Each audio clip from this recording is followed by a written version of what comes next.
Olá, muito bem-vindos, bem-vindas. Que bom mais um encontro aqui, eu e o meu primo Borges ao quadrado, Cleison e Vanessa.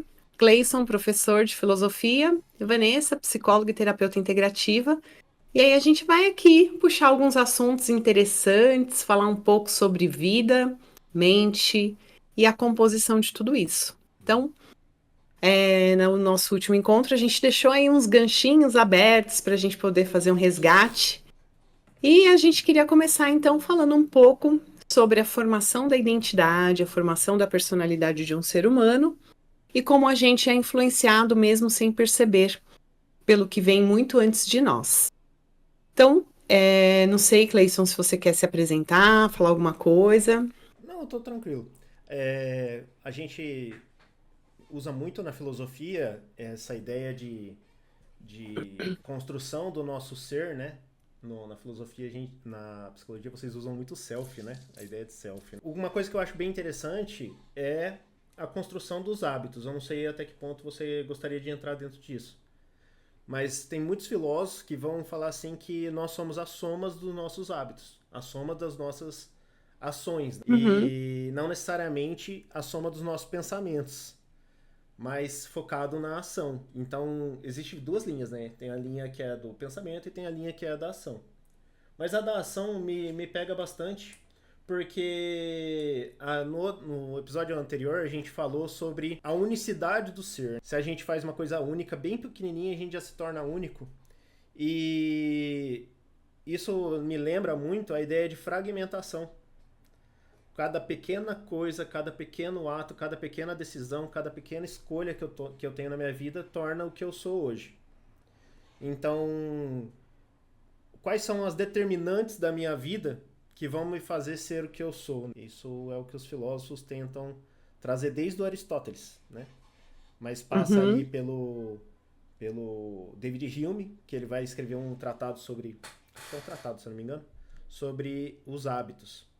E olha que interessante, eu vou falar da filosofia, depois a gente anda da psicologia e aprofunda, né? Hume ele vai falar sobre o hábito e ele fala que a gente é enganado pelo próprio hábito. Então, por exemplo, se a gente vê o sol nascer e o sol se pôr todo dia, a gente vai julgar que o sol vai nascer e se pôr todo dia. E Ok. isso não necessariamente é uma verdade. Pode ser que o sol uma hora ou outra apague, por exemplo, né? É uma coisa Uhum. astronômica, mas pode ser que aconteça. O Charles Sanders Peirce, por exemplo, ele usa uma reflexão interessante. O que habitua-se é a água ou, por exemplo, a pedra que a água corre. E ele vai falar que é a pedra que habitua, não a água. Olha que interessante. Hum, Então, até que Por que ele ponto. fala isso? Vamos lá. Eu estou na minha casa. A minha casa ela é disposta segundo a minha percepção ou a minha percepção, a minha vivência é moldada pela casa. Essa é a reflexão que ele está fazendo. A minha ação ela é molda a cidade ou a cidade que molda a minha ação? E ele vai falar que a maior parte, não, e aí é um conjunto entre duas coisas, né, claro. Existe a determinação da água na pedra, quanto mais a água corre pela pedra, mais ela abre o suco, né?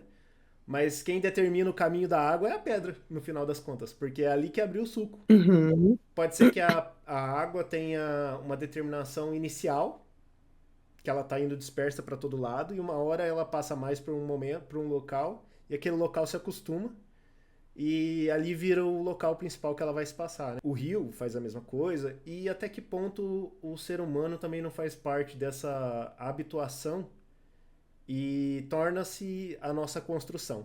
Porque tem gente que fala assim: se eu nasço numa família totalmente desestruturada, certamente eu vou ser de determinada forma por causa dessa família desestruturada. Ou eu nasço numa família perfeita, educação maravilhosa, o tratamento maravilhoso e certamente serei uma pessoa ótima. Até que ponto você acha que isso pode acontecer, primo? Nossa, é um tema bem realmente profundo, né? Se você for avaliar, você encontra verdades nas duas partes. Você encontra conceitos que se provam e você compreende, puxa, faz sentido, ou seja, tudo consegue trazer uma semântica importante. E eu não consigo, na minha leitura, e aí agora eu vou contribuir não com a psicologia, mas com a minha leitura de vida, né, integrando o conhecimento que eu tenho da psicologia, as experiências nos atendimentos e tudo mais.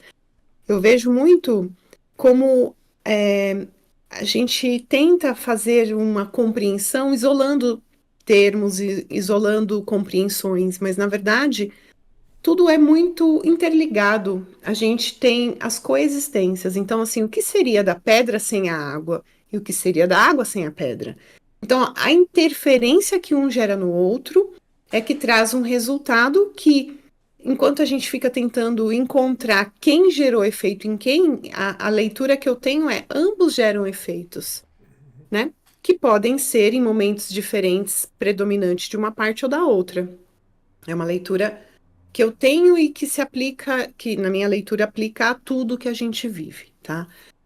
E falando um pouco sobre identidade, é óbvio que, né, quando a gente está pensando de amplitude, que o ser humano é moldado pelo meio ou o meio é moldado pelo ser humano.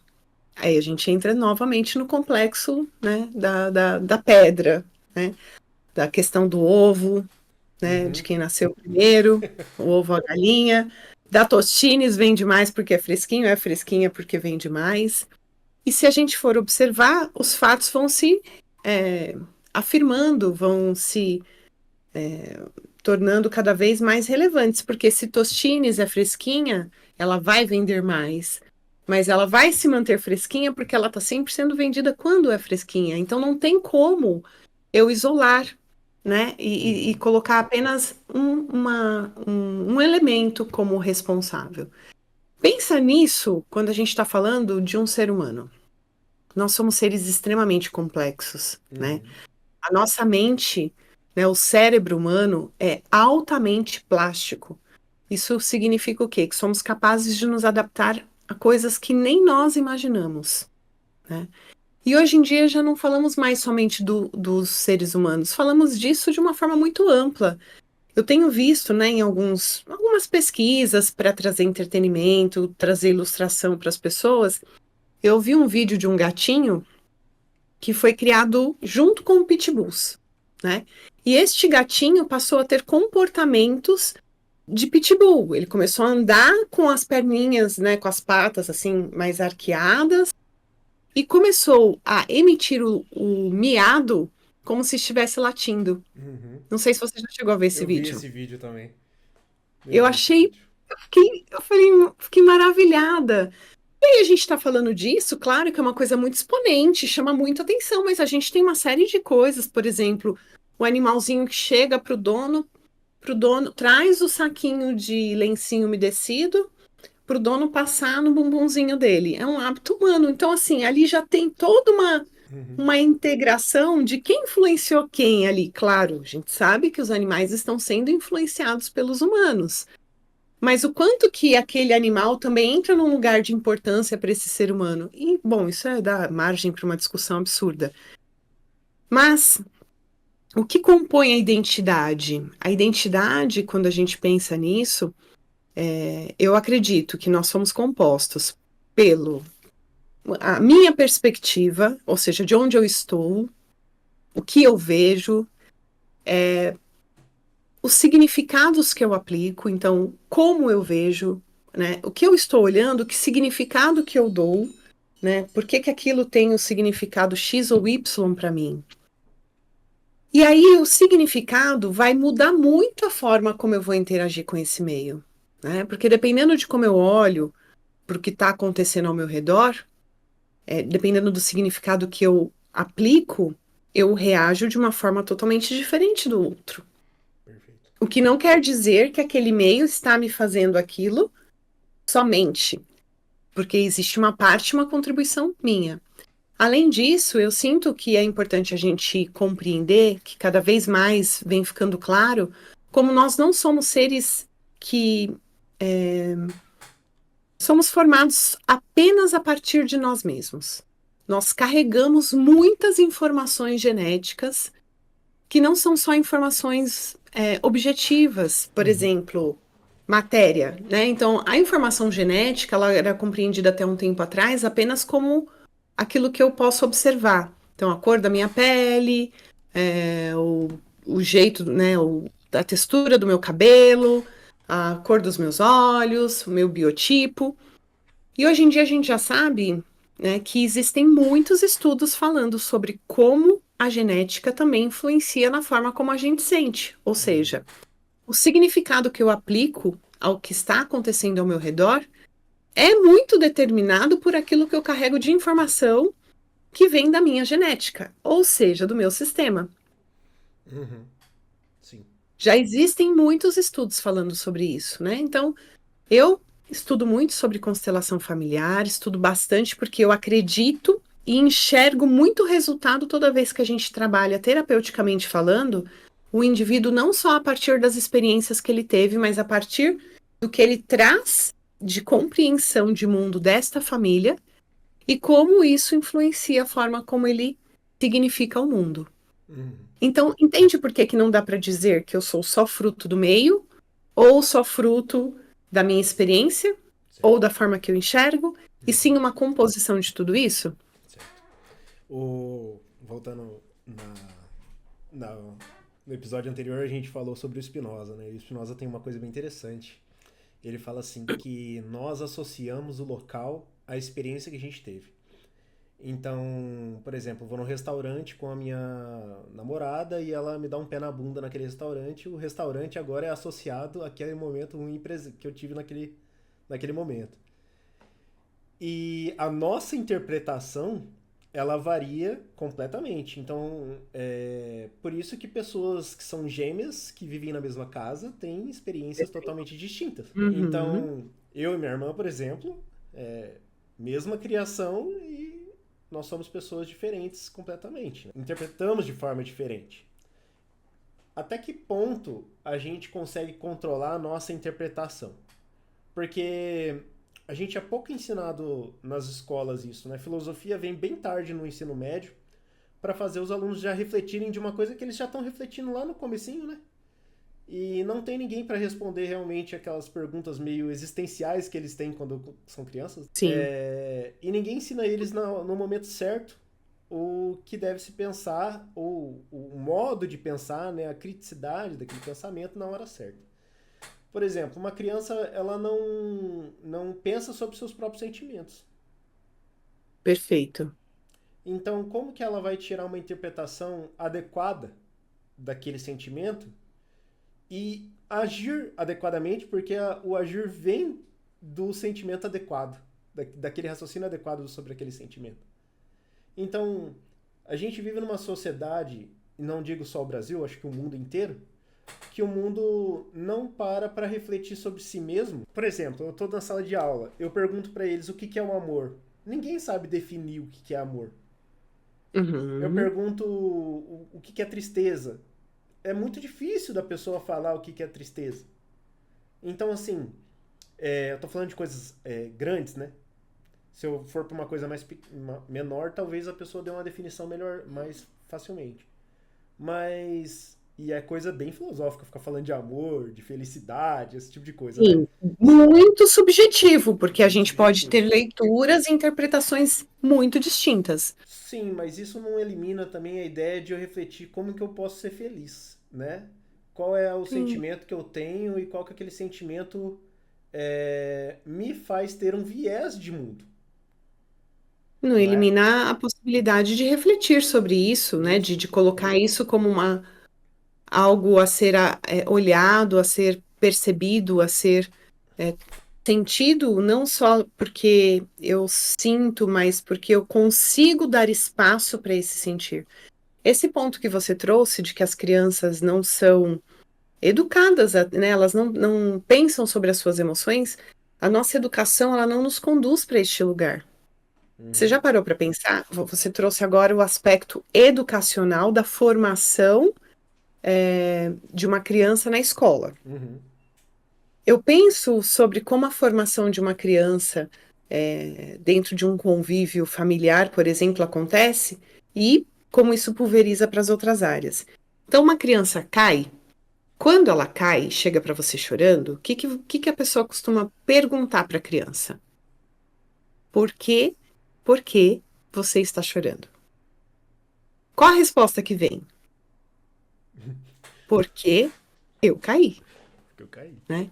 A criança traz uma objetividade, então ela acaba associando que qualquer sentimento e sensação que ela está tendo naquele momento, ela é coerente com o acontecido e não coerente com o que ela sentiu, porque ela não acaba compreendendo que existiu alguma sensação que fez com que ela chorasse. Sim. Pode ser dor? Pode, mas Uhum. pode ser vergonha, pode ser medo, pode ser susto, pode ter tido muitas emoções, inclusive todas juntas, que levou a criança a chorar. Mas quando eu pergunto por quê, eu estou pedindo objetivamente que ela diga o acontecimento que fez ela chorar. Quando eu poderia, desde pequeno, incentivar perguntas do tipo: o que você sente quando você cai? Uhum. O que você sentiu? O que aconteceu? Eu caí. E o que você sentiu que Uhum. fez você chorar? Isso. Ah, eu Onde senti você está vergonha. sentindo, né? Onde você está sentindo, né? É. Você sabe que eu atendo adultos que não sabem identificar o que sentem e aonde sentem. Você pergunta, você está sentindo o quê? Ai, eu sinto uma ansiedade. Ok, me descreva a sua ansiedade. É ansiedade, ansiedade. A pessoa Uhum. não consegue olhar para o próprio corpo, perceber as partes que estão sendo tocadas por aquela sensação, Uhum. que essa sensação desperta fisicamente. Então, eu acredito que é exatamente a união de não ter isso como uma educação escolar, não ter isso numa educação em casa, e a união disso faz com que a gente, às vezes, tenha muita dificuldade de reconhecer quem somos e como mudar isso. É. Os americanos, eles têm umas coisas interessantes, assim, né? Você vai ter filho, você faz escola de paz. Você vai casar, faz... né? Tem uma... Eu e a Ana Carla fez na igreja católica, né? Mas eles Uhum, não ensinam de verdade a coisa. Parece que é uma coisa só para inglês ver, né? No final das uhum. contas. Cumprir uma tabela, um protocolo. Então, e assim, as pessoas que ensinam a gente, muitas das vezes, têm muito mais dificuldade do que a gente tem, entendeu? Uhum. De Sim. relacionamento. E aí veio mais outra coisa que você falou na minha cabeça. Os gregos, eles associavam um sentimento, uma emoção, a algum órgão. Então, o amor ao coração, a angústia ao fígado, né? A dor de traição ao fígado também. Então, Uhum. até que ponto isso pode ser biológico, né? Também, né? Eu não tenho ideia. Tô fazendo suposições, né? Mas até que ponto pode Olha, ser biológico? E, por exemplo, as pessoas falam que beber para aplacar a dor, né? De uma traição, por exemplo. Até que ponto isso não tem correlação com a realidade, de verdade? Porque as pessoas querem, não sei se é acalmar a própria mente, mas tirar aquele vazio interno que a gente tem, por exemplo, de uma separação. E aí uhum. tenta é, tapar algo que ele não entende. Entorpecer, né, Entorpecer. anestesiar, Isso. fazer com que ausentar aquela sensação, porque Uhum. a gente aprende que quando cai, tem que entender por que caiu, não o que fez, o que sentiu, e qual é a fala que vem na sequência? Não chora, já passou. Uhum. Engole o Né? choro. Então, engole o choro, tem várias falas, mas a Tem. clássica é não chora, já passou. E nós não fazemos isso por mal, fazemos isso com a maior das melhores intenções ali, de acolher, de fazer com que a criança se sinta bem. Até porque uma das sensações que são mais comuns em nós humanos é o desconforto diante do desconforto do outro. Então, um Uhum. adulto vendo uma criança desconfortável quer acolhê-la, quer fazer com que ela se sinta bem novamente. Então, não chora, tá tudo bem, já passou.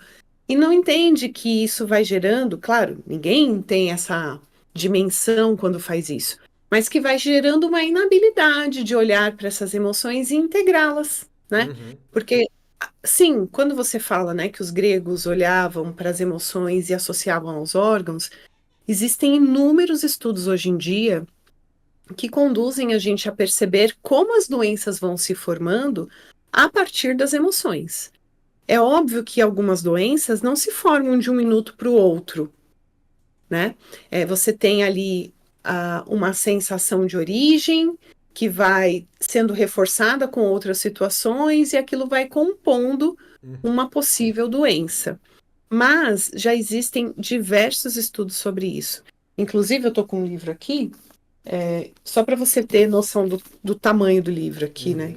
E, ó, é um livro que fala só sobre, né, chama Decodificação Biológica das Doenças, que fala Legal. só sobre como a manifestação física é relativa a uma emoção que em algum momento foi gerada e cultivada de uma forma que gerou aquela doença.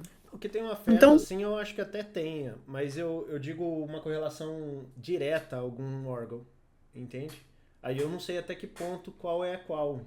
Por exemplo, angústia, fígado, amor, coração, né? A gente associa, por exemplo, tô perto de alguém que eu gosto, o coração dispara, né? A uhum, pupila dilata. Pô, se a pupila dilata, poderia ser a pupila dilatar, ou a correlação com o amor. Eu tenho uma doença no intestino, então me deixa deprimido às vezes, me deixa estressado, me deixa com vários sentimentos, várias emoções na minha vida, né? Que não sou eu que criei. Eu sou uhum, passivo do meu próprio corpo, né? Que uhum, engraçado, né? O meu eu, né? Não sei aí se existe um espírito ou algo do tipo. Eu acredito que exista, mas cientificamente não. Mas ele é passivo do meu corpo. Ele não é tão ativo, não comanda ele como se fosse um robozinho, né? E a gente, por não conseguir comandar o corpo como um robozinho, a gente termina tendo medo dele, não entendendo ele e tendo uma relação de amor e ódio com ele, né? E constrói a nossa existência de uma forma totalmente alheio a si mesmo, né? Então, isso eu tô fazendo uma alta análise aqui, porque eu fiquei. Eu descobri essa doença com 15 anos e eu literalmente estou tratando ela decentemente agora. Entendeu? Com 30 anos. Então, até que ponto a gente. Depois eu vejo, isso não é nada demais, ou. É, por que segunda-feira você não é feliz, você não expressa um sorriso? Por quê? Porque eu tenho uma doença no intestino, que ele me afeta na segunda-feira, que eu como muito no fim de semana. E ele fica maluco na segunda tentando dar conta do efeito colateral. Então, é, quando eu penso assim nessa conectividade do corpo e como constrói o nosso ser, é, até que ponto a gente pode fazer até um julgamento de valor ou não de uma pessoa que ela está conectada com si mesma. Por exemplo, uma pessoa que ela tem uma vida fitness, uma vida saudável, uma vida plena, ou uma vida igual eu, que está toda perdida assim no sentido de saúde, né? Então, uhum. isso forma a nossa ação, a nossa vida, né, de alguma forma. O que você acha, primo? Eu não sei se eu entendi sua pergunta. Não, eu Qual a digo, eu pergunta? digo assim, a gente estava falando sobre sociedade e falando sobre o indivíduo pela sociedade, mas tem uma coisa bem mais próxima, que é o nosso próprio corpo, que está Uhum, determinando a nós mesmos. Então tem gente que tem sim. muito complexo, por exemplo, eu não sou bonito ou bonita o suficiente, ou eu não gosto dessa parte, não gosto daquela parte.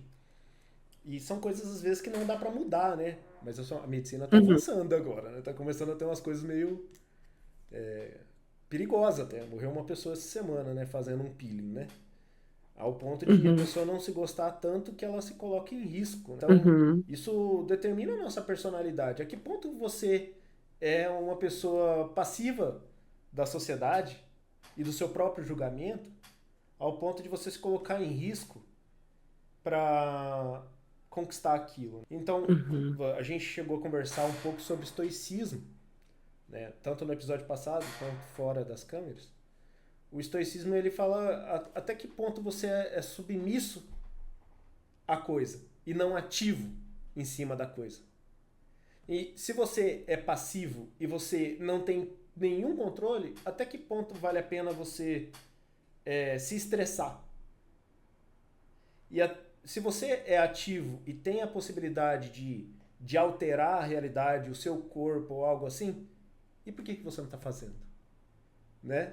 É isso que o estoicismo fala. E eu não sei, acho que eu me enrolei aqui. Eu tô tentando Estou raciocinar. tentando também organizar o seu racional, mas assim, como você trouxe a questão da doença, né? Então, não sei, né? Mas o que acontece que eu chego nesse quadro de doença, se eu não tenho controle, é meu corpo que me controla. Aham. Por outro lado, algumas pessoas se expõem a um risco, às vezes por uma questão estética, né? E aí eu acho que você fez um terceiro conceito que foi sobre a pessoa buscar um conceito estético de alimentação, de cuidar de si e tal. Eu só queria entender qual era a tua pergunta no Então, fim, mas. a ideia, por exemplo, da pessoa que não cuida do próprio corpo é que ela é serva de si mesma. Serva do próprio corpo, Uhum, né? uhum, Então, qual que é o caráter que essa pessoa está construindo? uhum, Porque ela não é uma pessoa livre. Ela não comanda. Ela não é determinante. Ela é determinada uhum, o tempo todo. Então, o caráter sim. dela é complexo. Porque, por exemplo, eu sou muito determinante em muitas coisas da minha vida. Mas algumas eu sou tanto escravo quanto outra pessoa. Né? Por Uhum, exemplo, da comida. É um exemplo. Né? uhum, É, então, por exemplo, uma pessoa que eu tinha muita vergonha quando era pequeno. Eu tinha vergonha ao ponto de meu pai pedir pra comprar uma água e eu não querer ir. Então eu ia lá, meu pai falava assim, água sem gás. E eu fui no shopping lá, o pequeno place, comprei uma água, falei assim, sem gás, moço. Eu não olhei pra cara do cara. Falei pra baixo. Peguei a água, falei assim, tem que ser sem gás, tem que ser sem gás. Eu não encontrava a palavra sem gás, a frase sem gás na água, e eu dei de cabeça num enfeite e eu jorrei sangue. Sangue. meu Deus. Sim, lavei minha roupa branca de sangue e até tiraram aquilo lá depois do shopping, né? Depois que aconteceu, foi numa quina, eu tenho a cicatriz até hoje. E a partir daquele momento eu entendi que eu estava errado em ter vergonha. Eu não acabei com a vergonha de uma hora para outra, não foi assim, mudei, virou outro Clayson. Mas daquele momento pra frente eu percebi que eu não podia ser. Eu tava sendo escravo do medo. Tava sendo escravo daquilo ali, né? Então eu falei assim, Sim. Naquele momento você percebeu que houve uma virada de chave e você conseguiu dominar. isso. E aí eu penso assim, a gente é totalmente baseado em cima de julgamento de valor. Então, o julgamento de valor que eu fiz naquele momento, eu falei assim, eu não quero ser desse tipo de pessoa. Esse tipo de pessoa vai ser ruim para mim. E eu virei a chave e mudei o meu comportamento, o meu caráter, a minha construção de ser para ser o que eu Uhum, sou hoje. E hoje eu estou mudando a chave de alguma forma para outra coisa que lá no futuro eu virei a ser. Então, assim, é, a nossa construção do ser não só passa pela determinante, não só passa por eu ter forças para, às vezes, não aceitar ou validar alguma determinante, mas também passa também por um choque. E esse choque entra dentro do que eu acho que foi Freud, né? Que falava sobre traumas, né? E até que ponto o trauma não faz parte da minha construção do meu ser? E até que ponto eu posso falar, ó, isso aqui fez algo positivo, e aí não é um trauma que tem que ser tratado, e até que ponto é um trauma que grande, né? Não sei, a sua opinião clínica vai ser melhor do que a minha. Primeiro eu acho que é interessante a gente perceber que alguns dos sentimentos que eu tenho, eu costumo fazer uma analogia assim, ó. Tem coisas que eu penso, mas não consigo sentir da forma como eu penso. Por exemplo, Eu hoje não vou comer besteira. Eu penso isso com uma força que eu falo, hoje eu vou determinar e não vou comer besteira. Mas depois o que eu sinto é tão forte, tão intenso, que eu como a besteira. Uhum. Eu estou usando esse exemplo relativo à comida porque você trouxe, né, o assunto comida e porque é Uhum. um assunto muito fácil, as pessoas estão sempre em volta de situações como essa, né? Universal, né? Mas eu posso ter isso de formas muito distintas, por exemplo, eu posso dizer, não quero sentir inveja daquela pessoa, mas quando eu vejo, eu acho inveja horrível, eu acho inveja negativo, eu acho feio sentir inveja. Uhum. Mas eu sinto. E aí eu tô sentindo inveja naquele momento. E aí, como nós não fomos educados para integrar as sensações, a gente vai encontrando habilmente formas de lidar com elas, escondendo, deixando de lado, aprendendo a tirar um barato, tirar um sarro, tipo, gente, eu como mesmo, porque sabe como que é, eu gosto de ser gordinho, ou não me importo, isso não é importante para mim. Então, eu vou encontrando outras formas para elaborar aquele sentimento e, ao mesmo tempo, permitir que ele exista. Uhum. Isso é um ponto importante para a tomada de consciência quando eu quero uma busca de mudança, né? E aí você relatou pessoas que buscam a beleza de uma forma que perdem até o nível, o conceito crítico de, né, de racionalidade de risco. E isso também porque muitas vezes essa pessoa está regida porque ela sente. Uhum. O que ela sente é maior do que o que ela pensa sobre o risco, por exemplo. Né? Então, esses são os parâmetros que podem ir tirando essa racionalidade. O que acontece? É necessário que a gente aprenda a trabalhar o que a gente sente. Então, muitas vezes, principalmente em relação à comida, o que eu sinto é determinante na forma como eu como. Né? Outro dia, conversando com uma pessoa do meu convívio, ela falou para mim assim: a minha filha fica ansiosa e come. Eu falei, nossa, sério? Ela falou, sério. Aí daqui a pouco a gente jantou. Deu 5 minutos, a filha dela falou: vamos fazer não sei o quê, vamos brincar, vamos não sei o que ela faz. A gente está conversando. Aí ela, tá bom, então eu quero comer alguma coisa.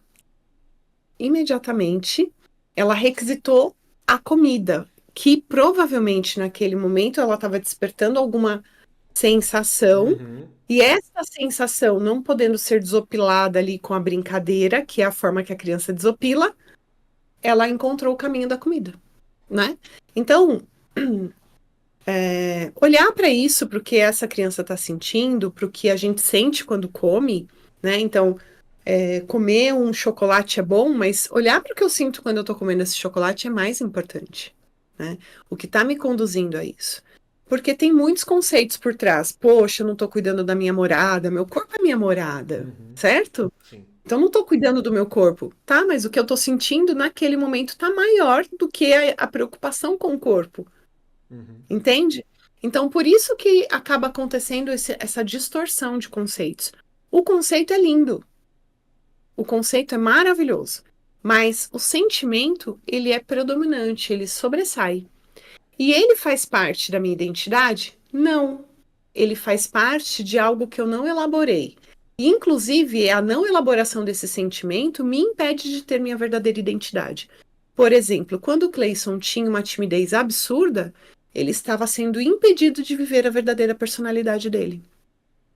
Com certeza. Então, todas as vezes que a gente conduz uma pessoa ao autoconhecimento, a gente está dizendo você será cada vez mais livre e cada vez mais potente. Aí a gente volta para o que a gente falou no primeiro encontro. Uhum. Porque quanto mais eu me conheço, mais Ih, caiu. Prima, eu vou. E então eu posso ter. desculpa. Opa, acho que travou. Caiu aqui, prima. Pode voltar aí umas duas frases? Então eu posso, né, a partir do momento que eu acho que eu me perdi. Vixe. Eu fiquei mais concentrado na caída do que a gente tava falando, desculpa. Não tem O problema. Cleison tímido não deu a sua potência.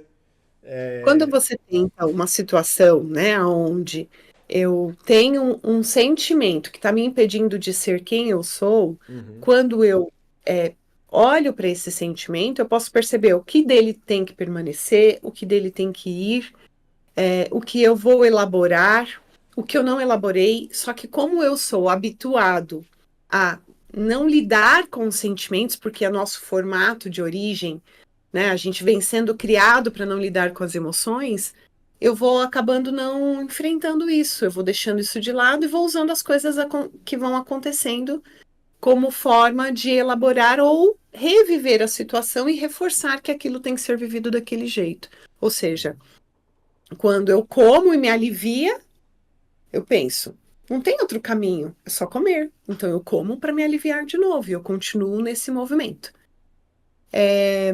Acho bem bacana a gente ter chego nesse ponto, né? Porque mostra o seguinte, né? A filosofia, ela já fez todas essas leituras sobre o ser humano, né? Você está falando do homem lá na Grécia Antiga, já fazendo as interpretações das sensações no corpo, com as partes, com os órgãos. Então você vai percebendo como isso tudo já foi visto. O papel da psicologia é como, né? Ontem, atendendo uma paciente, nós identificamos juntas que ela tem uma ferida infantil, que não quer dizer que ela foi machucada, mas que ela percebeu a perspectiva dela e o significado que ela aplicou ao que ela viveu, gerou nela uma sensação de rejeição e abandono. E aí a pergunta que ela me fez, ok, e como eu mudo isso? Então a filosofia ela nos ajuda a chegar nessa conclusão, nessa clareza. Uhum. E a psicologia nos ajuda a mudar isso. Então, ela vem desconstruindo para reconstruir, né, com um formato mais apropriado, porque muito provavelmente, quando eu sou criança, eu tenho pouquíssimo recurso para lidar com as situações, e é quando eu salvo a maior parte dos meus conceitos básicos. Uhum. E aí eu vou levando esses conceitos básicos totalmente inapropriados, porque eu tinha pouco recurso, e foi quando eu salvei a base, e eu vou aplicando essa base ao longo da minha vida. Então, quando eu sou adulta, eu posso revisitar muitas memórias e fazer o que nós chamamos de ressignificação. Vou fazer outra pergunta, prima. A gente já tá chegando aí perto do final. Uhum. Mas o Jung, Carl Jung, né? Isso. Ele vai falar sobre os arquétipos. Uhum. E são 12 arquétipos que ele fala. Hoje eles falam. Então, tem gente que fala que é muito mais de 12 arquétipos na vida. Uhum. Mas os 12 principais, tem o herói, tem o mago, tem o sábio, tem o governante, tem o inocente. E todos esses arquétipos estão em muitas histórias que a gente escreve ou lê por aí, né? A Disney usou isso por muito tempo. E uma das coisas que eu comecei a interpretar é que ela parou de usar agora nos últimos tempos e por isso que tá saindo umas coisas meio esquisitas agora, né? Mas sem não afeta mais a gente como afetava antes, né? Eu não sei se é porque a gente é adulto agora assistindo, Talvez mas também. não sei se isso é o ponto, porque se eu assisto, por exemplo, Era do Gelo, me faz ser feliz do mesmo jeito, entendeu? Mas tem coisas que estão saindo agora que eu acho que tá. Não tô falando que tem que ter os 12 arquétipos e tudo certo. Mas até que ponto uma sociedade criada em cima de ter esses arquétipos meio que construídos claramente na nossa mente não faz a gente ser diferente de uma sociedade que pode ser criada sem esses arquétipos. O que você acha disso? Joguei pro ar. Eu acho que assim, como tentando, sem querer ser tendenciosa, eu acho que os conceitos eles são sempre uma intenção muito valiosa de fazer a gente compreender a vida Uhum, e de fazer a gente se compreender. Porque uhum, quando eu me encontro, por exemplo, dentro de um arquétipo, eu me sinto compreendida. uhum. Alguém algum dia Representação. percebeu que existe aquilo e eu sou aquilo de alguma forma, eu faço parte. Uhum, Quando alguém me entende, isso tem um valor, uma significância muito grande humana falando, né? uhum, Nós somos seres pertencentes. E quando eu encontro alguém, né? Por que que uma pessoa às vezes quer tanto ser compreendida, ela quer explicar, e você fala, não, já entendi. Ela fala, não, eu preciso te contar. Porque ela quer ser entendida, porque quando ela é entendida, ela se sente pertencente. Uhum.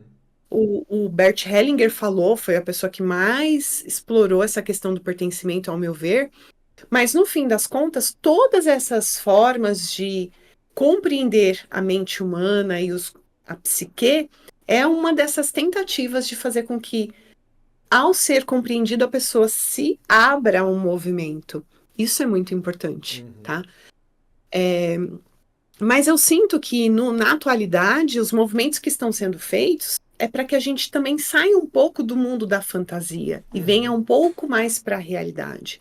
Porque também existia muito o estereótipo do mocinho e do Uhum. bandido. E hoje a gente compreende que existe uma lacuna entre eles dois e que os dois tramitam entre essas lacunas, né? Que de Então, certa forma. mas até que ponto eu posso fazer isso para uma criança? Porque veja bem, para você criar o conceito, o extremo te faz entender melhor, certo? Então, bem e o Uhum, mal, por exemplo. E a partir do momento que eu falo assim, as pessoas não são tão bem boas e más. Daqui a pouco eu não posso trazer essa reflexão para uma criança do tipo assim, será que meu pai não é tão bom? Será que a minha professora não é tão boa? Será que, entendeu? Mas uhum, eu digo, minha percepção, aqui eu vou deixar claro minha opinião sobre Disney que está acontecendo agora. Eu acho que eles estão chegando num ponto agora que eles estão tentando impor uma determinada agenda e não tem problema algum colocar essa agenda, mas do jeito que eles estão colocando te tira. Então você falou de trazer a realidade. Eu acho que eles estão trazendo realidade demais para um filme. aí já é um ponto bem conceitual, que Aham. muito questionável, né? É. Mas eu digo assim, prima, do tipo, você pode falar sobre feminismo, pode falar sobre racismo, tudo bem. A questão é a partir do momento que você começar a abrandar frase de ordem, entendeu? No meio de um filme desse, você já dá um passo para trás, em vez de você trabalhar aquilo de forma não que subliminar, você pode trabalhar o tema. Por exemplo, Super Choque. Almoçava quando era pequeno, assistindo Super Choque. E a história dele é história sobre racismo. É uma história sobre pobreza, sobre violência, né? Pesado, pesado até.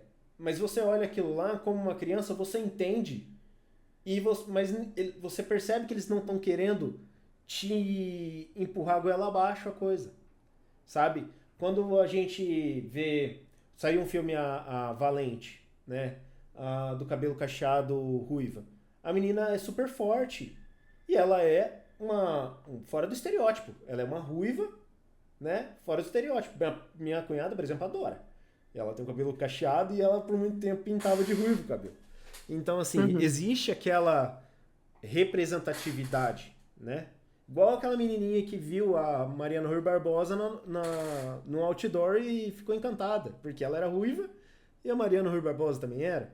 E até saiu um debate naquela época sobre se era representatividade. Porque aí teve um movimento que falou que representatividade só é para negro. Entendeu? E aí, Sim, pô, como assim? Não. Se o cara é judeu e tem um judeu na história, representatividade. Se, perfeito. né? Não importa. A questão é, tem mais representatividade para branco? Tem. Mas você não precisa ficar brandando que tenha que ter. Coloca logo uma pessoa que não é que é de outra, que Uhum. não é branca, que é de outra nacionalidade ou de outro tipo. Maravilhoso. Maravilhoso. Uma série interessante, desculpa, entrei em séries agora. É, Sim, mas só que eu tenho que encerrar. Tá, tudo bem. Eu tenho que Tem uma série que encerrar. saiu na Disney agora que a menina é fantástica, a menina. Só que a história deixou ela fraca. Deixou uma história fraca, a Kamala Harris lá, né? E por quê? Qual é a Porque série? o roteiro foi consumido. E Qual ela é a é. série? Nossa, Capitã. Não é Capitã América. Como que é? Miss. Miss. Capitã? Miss América? Não lembro o nome dela. Vou tentar Tá. lembrar, da próxima eu trago. Mas é bem interessante porque ela começou super bem a série, muito legal, e daqui a pouco tava consumido pela bandeirinha, entendeu? Em vez de passar, por exemplo, uma história da menina que é difícil, que ela supera, e assim como qualquer outro filme decente faria, não. Uhum. Resolveu gritar e ficar esperneando, sabe? E aí a galera Sim. caiu por baixo a série e ninguém gosta daquilo. E eu fico me perguntando como que a cabeça de uma criança ela consegue, ela vai assimilando isso e assimila de uma forma, eu não sei como vai ser assimilado. Essa que é a questão. Na minha Tá. cabeça eu tenho plena consciência de como que eu assistia lá o desenho do Hércules e sabia qual era o estereótipo que entrava na minha cabeça. E eu sei qual entrou. Agora, como que vai ser entrado dentro da cabeça de uma pessoa hoje, né? Isso é bem Eu complexo. sinto que tudo isso tem sido a serviço de incluir estereótipos que nós ignorávamos, né? Sim. Então, alguns dos estereótipos que Virtuoso. passavam batido. O objetivo Só virtuoso. que a minha perspectiva sobre isso, né, até para eu encerrar, eu acho que a gente passa por um movimento que primeiro entra em desequilíbrio Uhum. Para depois entrar para em equilíbrio. depois a gente poder encontrar um ponto mais equilibrado. E eu não consigo ver um meio de caminho que tenha sido construído sem essas polaridades antes, sabe? Uhum. A gente vê hoje, né, a psicanálise super respeitada, mas ela passou por uma fase em que ela era coisa Uhum. absurda para a sociedade, né? Hoje a constelação familiar vem passando por esse movimento, vem sendo rechaçada, algumas pessoas não aceitam, né? Outras idolatram porque tiveram resultados, porque eu sinto que assume essas polaridades até que a gente encontre um caminho mais mediano, mais adequado. E eu acredito que essa forma de comunicar que a sociedade encontrou agora está muito ligada a esse movimento de encontrar esse meio de caminho. Mas ainda estamos um pouquinho distante. Eu sinto também Uhum. que estamos numa fase um pouco desequilibrada, Uhum. mas faz parte de uma realidade de construir o equilíbrio. Essa é uma perspectiva que eu tenho, não sei se faz sentido. Total. Total. Eu acho também que tá. É, é um vai e volta, né? E aí é É, difícil de arranjar o platô sobre determinada coisa. Demanda tempo, né? Demanda a absorção da sim, sociedade, mas eu vejo muito com muito olhar crítico quando eu vejo assim, até que ponto devemos mexer com algumas coisas, entendeu? Então, do sim. tipo de arquétipo que eu Isso tô falando. sempre vai ser um questionamento. Na minha Uhum. opinião, isso sempre vai ser um questionamento. Mas a verdade é que, a partir do momento que a gente se permite esse questionamento, significa que a gente está ampliando. Aham. Por exemplo, eu acabei de falar que a gente tinha uma postura de não falar sobre os sentimentos. Nunca se emocionalizou tanto as coisas. Uhum. Também estamos num desequilíbrio, Sim. né? Tudo tão emocionalizado que as pessoas estão adoecendo muito mais, né? Estão trazendo muito mais falas de adoecimento, posturas de adoecimento e se consumindo muito mais. Então, tudo isso eu acho que vai fazer parte da construção de chegar a um equilíbrio, mas eu também concordo que algumas coisas poderiam ser diferentes. Agora, quão diferentes, não, eu não faço parte de movimentos, então eu também não sou o tipo de pessoa que possa opinar, Sim. entende? Eu fico só no bastidor lidando ali com o que isso tem de efeito, porque aí eu posso promover o que eu sou boa, que é as Uhum. pessoas chegarem nas suas melhores versões. Isso, eu falei sobre isso no sentido assim de ser tão milenar essa ideia de arquétipo, né? E Sim, agora os arquétipos estão ficando em segundo plano, né? É isso que eu tô pensando. Não que você não possa fazer histórias sobre qualquer coisa, você pode fazer história. A questão é uma história, um modo de contar a história tão milenar que o nosso cérebro já deve ter até se moldado de alguma forma para absorver esses arquétipos, que o Jung falava isso, né? uhum, E agora a gente está deixando de usar algo de alguma forma, né? sim. Primo, realmente eu vou ter que encerrar. Tudo bem. Um abraço, primo. Abraço, beijo para você e para todos. Obrigado. Tchau, tchau. Tchau, primo.